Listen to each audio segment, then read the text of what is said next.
Because I don't borrow money. Because not being in debt is the fastest way to become wealthy. Not being in debt is the fastest way to becoming wealthy. I do not agree with that statement. What's going on, y'all? It's Kid Billionaire B. In this video, I'm going to be looking at a video by Dave Ramsey on how to improve your credit score without debt. Obviously, there's a lot of information in the financial world, so I want to see kind of like, to me, I guess, what kind of makes sense, what could be kind of improved upon, what could be kind of elaborated on, add my own take to things like that, and we'll take it from there. All right, let's go. Diana follows me at facebook.com/Dave Ramsey. How can someone improve their credit score when there's no debt? You can't, and that's a good thing. We need to understand what a FICO score is. The FICO score has, according to FICO's website. Yeah, so off rip, right? Like let's define what credit is, right? And I'm actually gonna use a little demonstration here to I guess elaborate my point. Because I don't want this thing to bleed through. What is credit, right? What is debt, right? So when we look at credit, it's in 5 phases, right? So we have new credit, which is essentially inquiries and things of that nature. We have payment history, which is, okay, how well do you pay people back on time? We have utilization, which is essentially, well, of all the credit that is available to you, how much are you actually using? We have credit mix, which is what different types of credit have been extended to you. And the last one we have is credit age. Basically, how long have you been extended credit to, right? So it's gonna be very difficult to establish credit or improve a credit score when there's no substrate or there's nothing to measure it against. It's like, how can I know if you're doing well in the gym if I can't see your body? How can I know if you're a good driver without driving the car with you? So for us to improve a credit score and know what the credit score is, we need to be extended credit. 4 elements to it. How much debt you have, the kind of debt you have, how you pay your debt. It's all about debt. So your FICO score, I ran into a guy this weekend, he said, "Oh, Dave, I don't really need your information. I have an 850 FICO score. I'm doing fine." And it wasn't a situation where it was a social situation where I couldn't really laugh at him in his face. So I just nodded and said, okay, and walked away because there was I didn't have time, nor did I have the footing in this conversation to.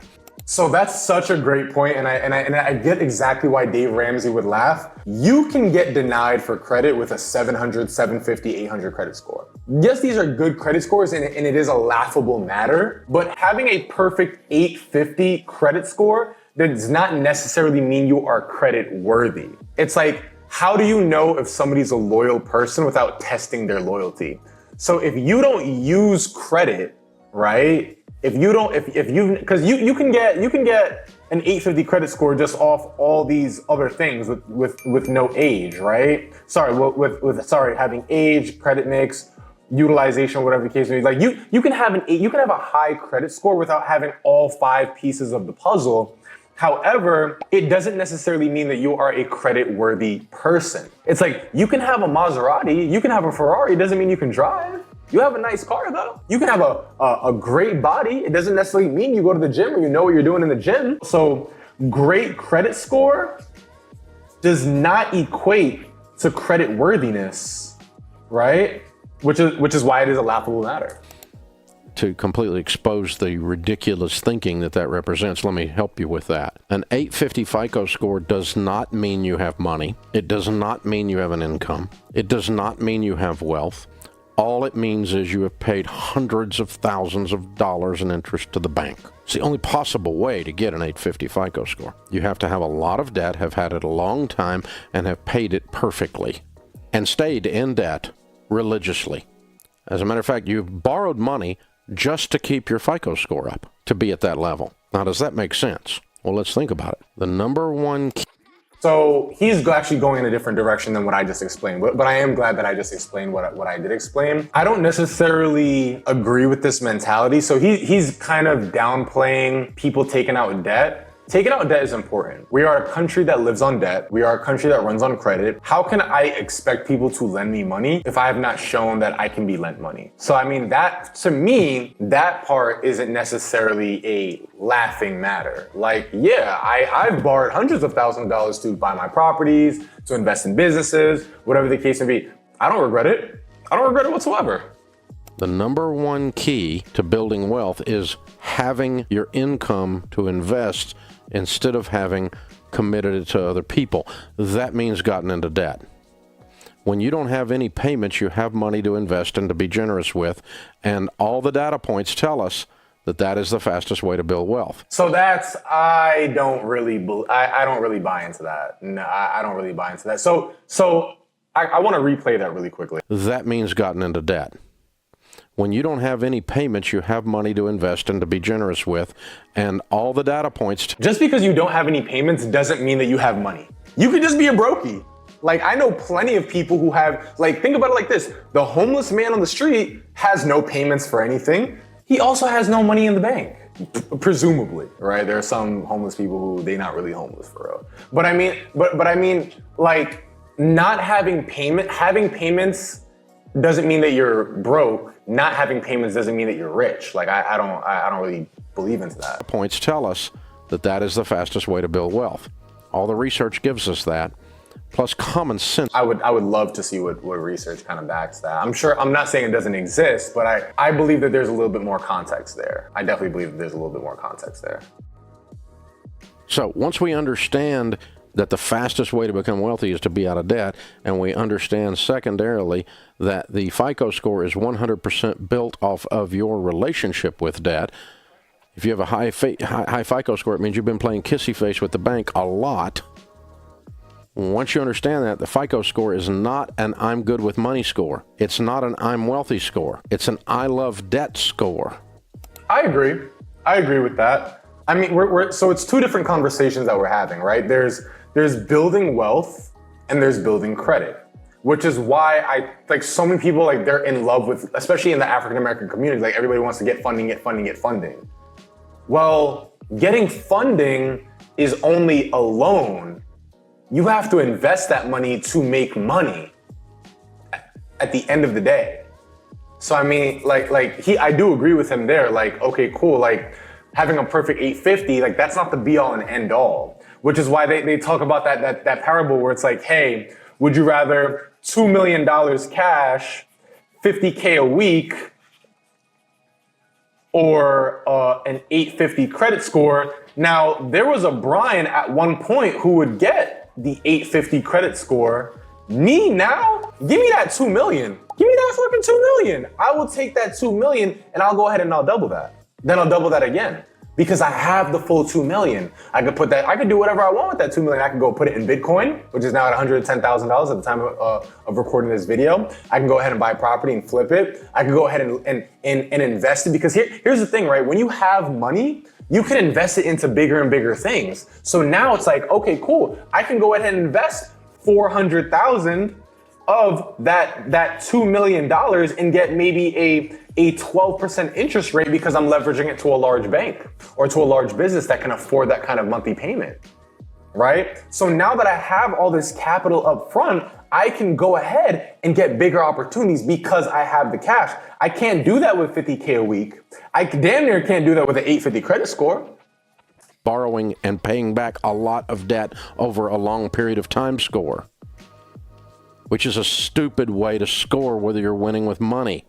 So when the guy goes, well, I'm doing okay, I've got an 850 credit score, what he really meant was, I'm pretty stupid. Again, we're talking about two different conversations. There's building wealth, right? And there's building credit, right? Building credit can be used to build wealth. Building wealth would not be used to build credit. That'd be backwards. If I was, God forbid, to lose it all tomorrow, right? At least I can say, okay, I have a good enough credit score where I can go to the bank, go to Chase, get a $100,000 line of credit or whatever, and now I can go ahead and utilize that to build wealth. So I mean, like, him saying that him basically downplaying an 850 credit score just is not, it doesn't set a good example, and it's not good advice. And I don't know if he got backlash on this video, but I 100% don't agree with that. I think everybody should aspire for an 850 credit score because it can open up a lot of opportunities to build wealth. Yes, it does not equate. It does not equate to building wealth. Building credit does not equate to building wealth. It is a stepping stone towards building wealth. I'm giving the bank a lot of money and I don't have any likely. Because the shortest distance between 2 points is a straight line, that straight line is debt-free. I have my income. I can put it into investments. Oh my God. Let me hear this out. So, my point being, my credit score, very proudly, is indeterminable, which is the FICO score people way of saying I have a 0 score. Why do I have a 0 score? I have had no debt, no accounts open of any kind for a very long time.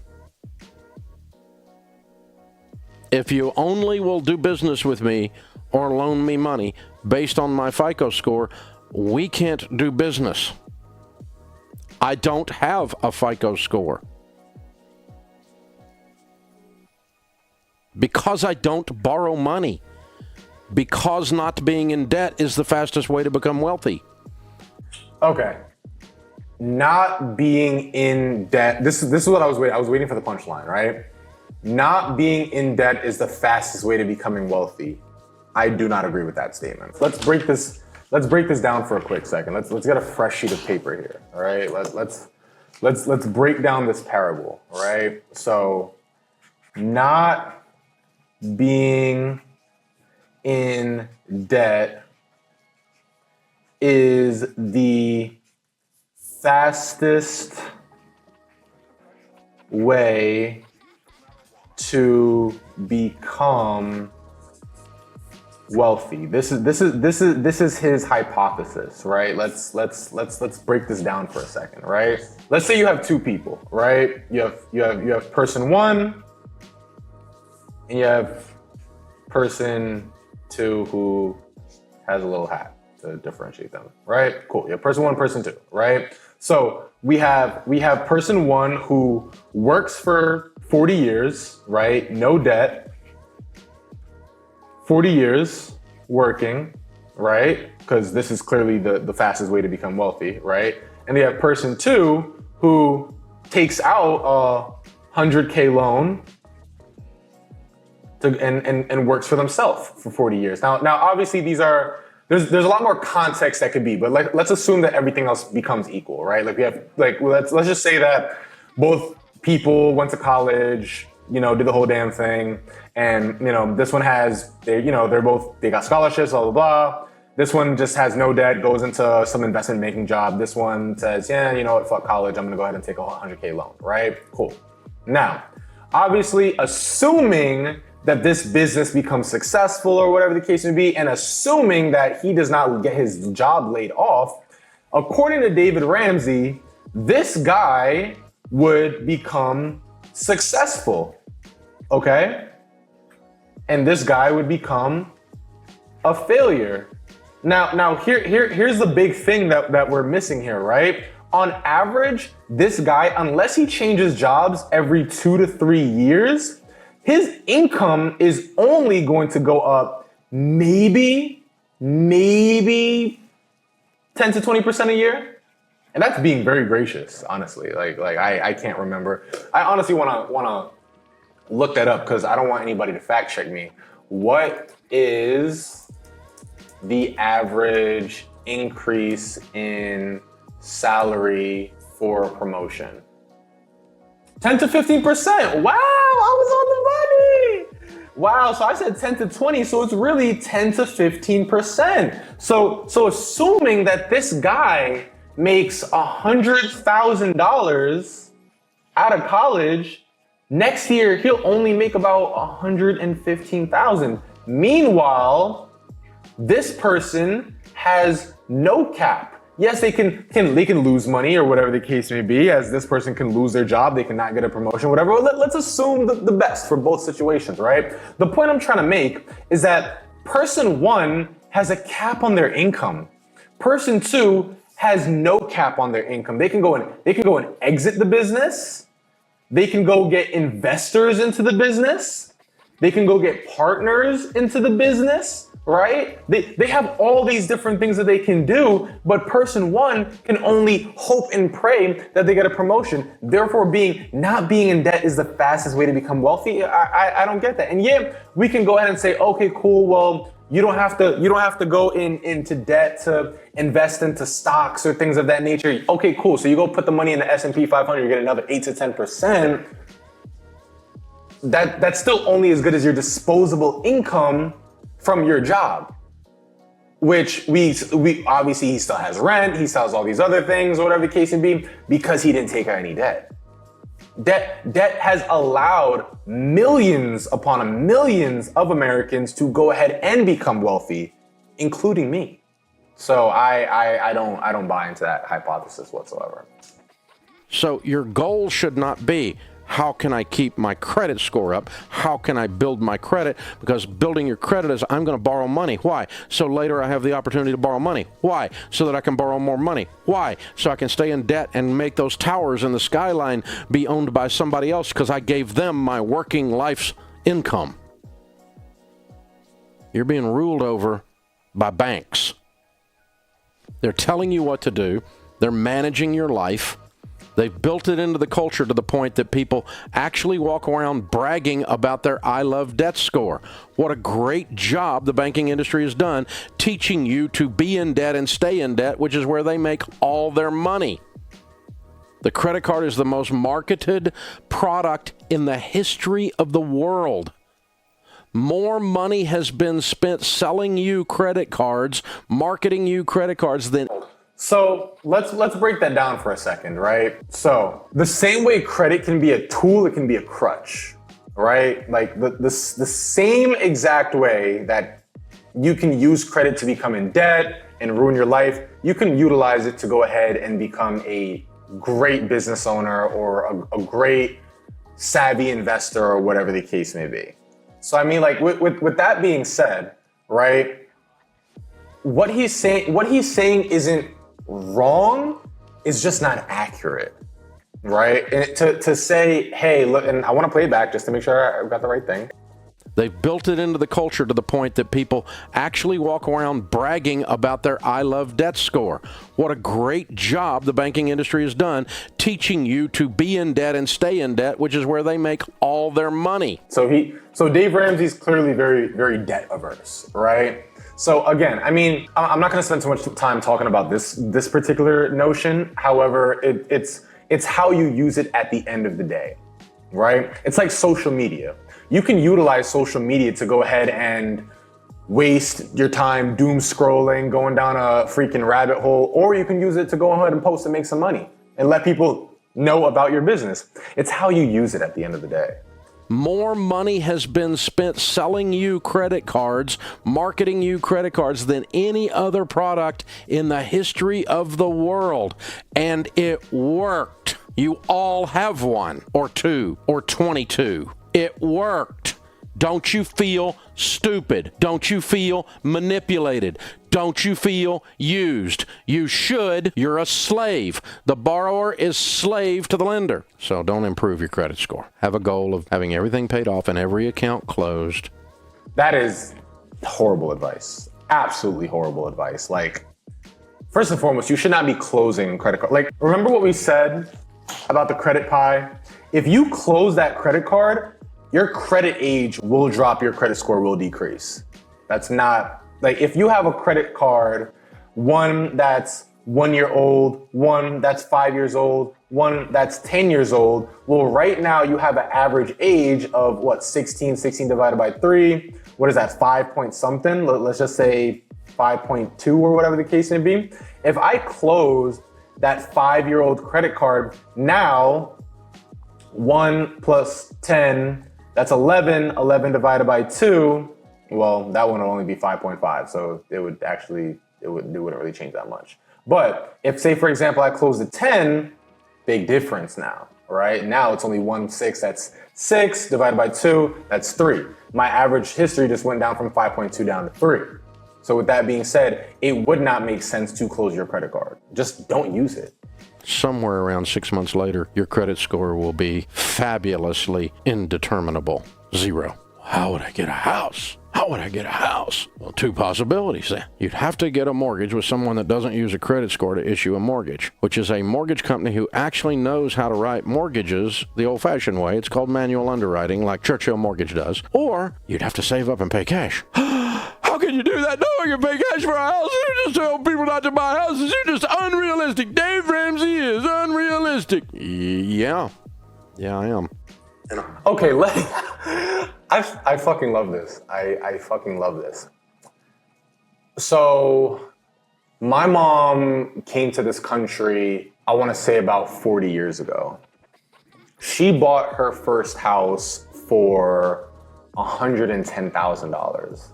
A single family Victorian style 2,500 square foot house in Queens, New York. $110,000. That same exact house right now is worth over $700,000. Salaries haven't gone up 7 times in 40 years, Mr. Ramsey. And I live that way. I live in an unrealistic world where I've become unrealistically wealthy managing money God's ways. It works every time. So you have to be like that young couple I ran into. He was an engineer and she's a teacher. Just talked to them the other day. They're young. They're making a lot of money for a young couple, so they're unusual, granted. But they were making right around 100. And they're, 24 years old when they started. They had no dad. And they decided they were not going to borrow money for a house. So they lived in an apartment, a garage apartment out back of a rich old lady's house. He cut the rich old lady's grass and kept her gutters cleaned out, and the rent was almost free because of that. Their friends made fun of them. Their parents thought they needed counseling, but they made $100, and their rent was $250 a month in a nice city in a nice neighborhood. But it's a garage apartment over the top of a garage out back of a lady's house. It was not fabulous. And you know what they did? They saved almost, I think they saved right at $50,000 a year for 4 years, and they paid cash for a $200,000 house when they were 28. Where the fuck are you finding a $200,000 house in any major city in the US? Unless you're dealing with like a freaking pulpit. I don't know, maybe I'm biased because I'm from New York. Maybe I'm biased. But everybody made fun of them. Now, if you're making, by then, $125,000 a year and you're 28 or 30 years old and you never have a house payment the rest of your life, do you know how rich you're going to be? No, I definitely, I don't disagree with this level of thinking. Like, the stay down till you come up, I do not disagree with that at all. I 100% agree. I mean, it's like, I sometimes wish I can go back in time and shake the hand of my 23-year-old self because he got it. I drove a Jeep Grand Cherokee for years that I bought for $1,400. I lived with my mom until I was about 24 years old. Like, I stacked. I didn't get my first big boy apartment until I was 28. And at that point I had millions in real estate, cash stacked, mom was retired, all that good stuff, right? So I definitely agree on the stay down till you come up. The part with the buy the house cash, unfortunately, and this is backed by data, it's just not as realistic now as it was then. I mean, yeah, sure, if you live in some rural town in Missouri where you can buy a freaking you could buy an entire plot of land for like $1,500, sure.